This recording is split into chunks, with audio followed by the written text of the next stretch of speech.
Hi everyone, I'm Gabby and this is Physio Pilates, and today I'm going to talk about the 8 principles of Pilates. I've got a lovely model here, Jen.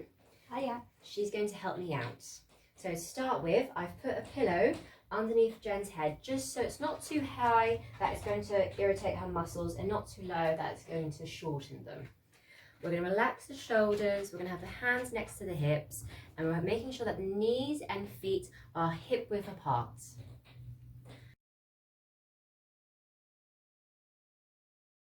The first principle I'm going to talk about is concentration.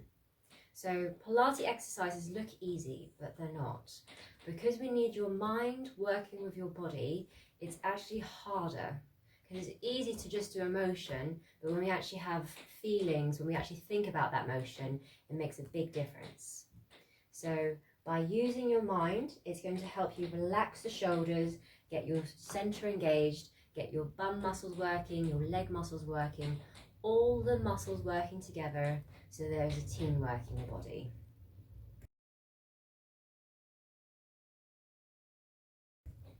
Now let's talk about breathing.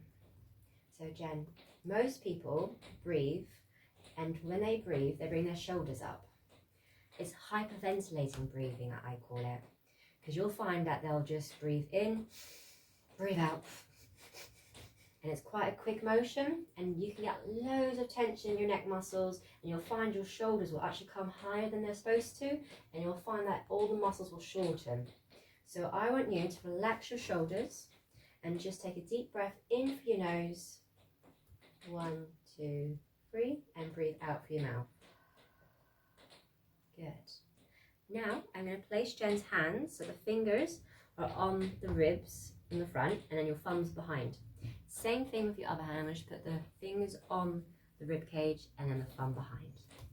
Now I would like you to take a deep breath in for your nose and feel your rib cage expanding, and breathe out for your mouth. And keep going, Jen. You're feeling your lungs just going bigger and smaller. And that's going to move the ribs as well, just because the lungs cover the ribs. So you'll find that your lung actually comes all the way from the shoulder, goes all the way down just underneath your rib cage where your floating ribs are. Now it's important to get the oxygen towards the lungs, because the lungs are like balloons. If you don't put oxygen there, the lungs will get smaller and smaller, and it's actually harder for you to breathe. If you can get your breathing under control when you exercise, you're actually working the muscles better and the body, and providing it with oxygen that it definitely needs. So it needs its energy. So we're going to just do that one more time. Just take a deep breath in for your nose and then breathe out for your mouth. Now I'm going to talk about centering. Now, Joseph Pilates spoke about centering as the powerhouse. So the powerhouse is actually where your pelvic floor muscles are. So if we can get you working your pelvic floor muscles better, the whole body works with it. So this is the small little muscles that I'm going to put my 2 fingers on your pelvis, and I'm going to put 2 fingers in front and then 2 fingers below. My other hand will be on your tummy. So can I get you just to imagine you're on the toilet? Hold your P muscle in. So this is a small, gentle muscle that I don't want you using your toe muscles. And if you find you are using toe muscles, give it a little bit of a rub, because no muscle can activate if you're irritating it. Now, when we engage the center, I want you just to hold that P muscle in, but only about 10-20%. Okay? And you can always find it just by using your 2 fingers on the bones, 2 centimeters in, 2 centimeters down, and just push down. Okay? I'm just going to relax your shoulders first. Now, with this centering, the powerhouse, we can use this with all the exercises that you do, even if they're not Pilates exercises. Because if you can engage that, the spine will work with the pelvis better, and even when you're moving your arms and your legs, it will make the muscles work more as a team.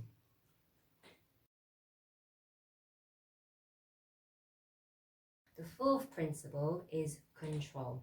So when we're moving the arms, Jen, so I'm going to get you just moving your arms, just going up and down, nice and controlled. And Most people, when they move, they use momentum. They just go really fast.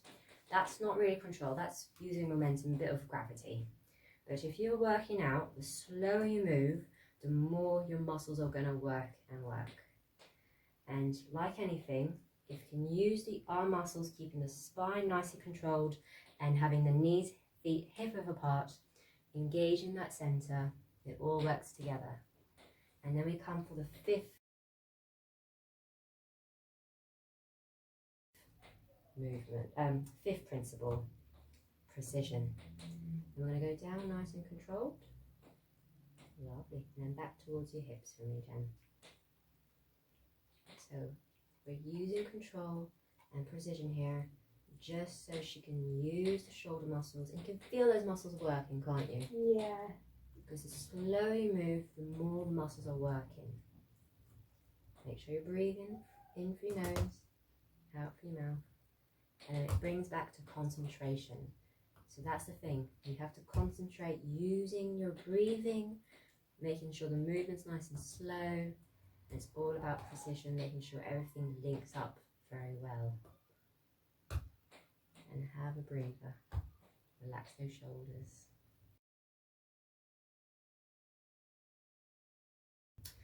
Now we're going to keep everything flowing. So we call this one flowing movements.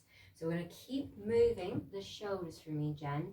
Just bring it up nice and controlled towards your ears. Like with anything to do with Pilates, I usually give people repetitions to do, just so it can flow better. We usually don't take a breather with these exercises, but if we find that whenever you're exercising you feel, I give you 10 reps to do, but you feel it's a bit too shaky, then we take a break. Perfect. And also, as you can tell, Jen's rib cage is now flaring. So she's lost her center slightly. So we're going to bring your arms down nice and controlled. Lovely. And let's just bring them back towards your hips for me, Jen. And then relax those shoulders. Good. Now, I'm going to teach you guys something really important. So, Jen, remember we're going to engage the center. That's the one. And you've got to make sure your rib cage doesn't come up. Because if your rib cage goes up, you're going to shorten your lower back muscle groups. So, keeping the center engaged, you're going to keep your spine nice and neutral. Make sure the rib cage doesn't come up. So with those movements for you, once you feel that your rib cage has gone up, you bring your arms back down. Okay? So we've got to flow the movements all together with all the principles now, because they all interlink nicely. So let's try that again. So you're going to take a deep breath in through your nose to begin with.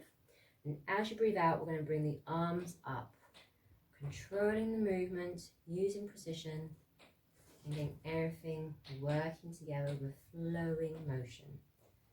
Lovely. And just feel where the body's going. That was good. And now it's starting to come slightly flared. You right? Can you feel that ribcage coming up? Yeah. And that's your limit. So it's okay not to reach your ears at the moment. It will build up to it. So she might have a little bit of tightness in the upper back. Then we're going to go slowly down for me. So take a deep breath in. And then breathe out with the motion. Nice and controlled. Center engaged. And it's not about being fast with these exercises. Doing it correct. Get everything working together. And it takes a lot of concentration, doesn't it? Yeah, loads. That's why it's hard to get everything done properly. So you need your mind to work with your body. Yeah. You've done a good job there, Oh, though. thank you.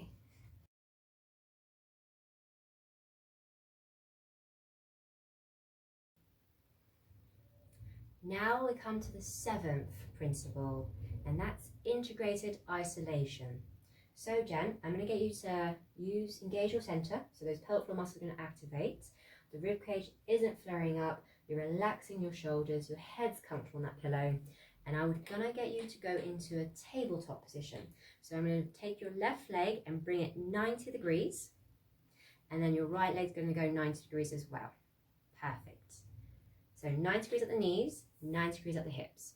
And you've got to make sure they don't go up, because it's easier to bring it up so everyone cheats a little bit. So with you, got to make sure the rib cage is not flaring up, so it's not going up, and we're really centering now. So to get this working, isolating, it's going to work with other muscle groups to make a nice little connection. So with your right foot, I would like you to just tap down for a scissors, level 2, and then bring it back to 90. So we're just tapping, just 5 on the right for a nice routine, and then 5 on the left.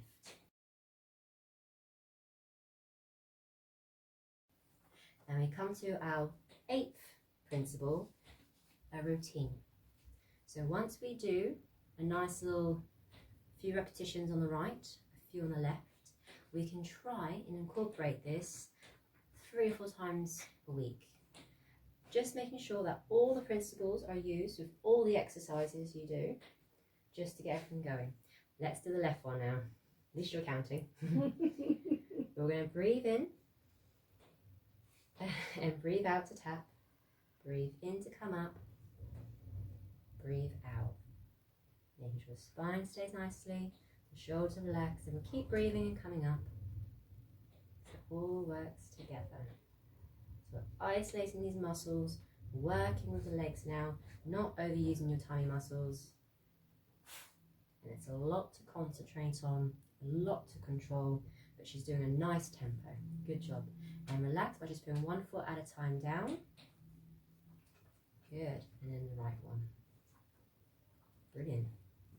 Now that was my 8 basic principles of Pilates. As you can tell, they do get a bit confusing. They all interlink, but I hopefully I've explained them one step at a time for you so you'll understand more about Pilates. If you can use this with any exercise, even if you go to the gym doing squats or lunges, you'll feel the difference. But remember, control your motion, breathe, just use your minds, don't use momentum, and I'm sure you'll feel better doing your exercises. Try and exercise 3 or 4 times a week and enjoy. Please give us a thumbs up and subscribe to my YouTube channel.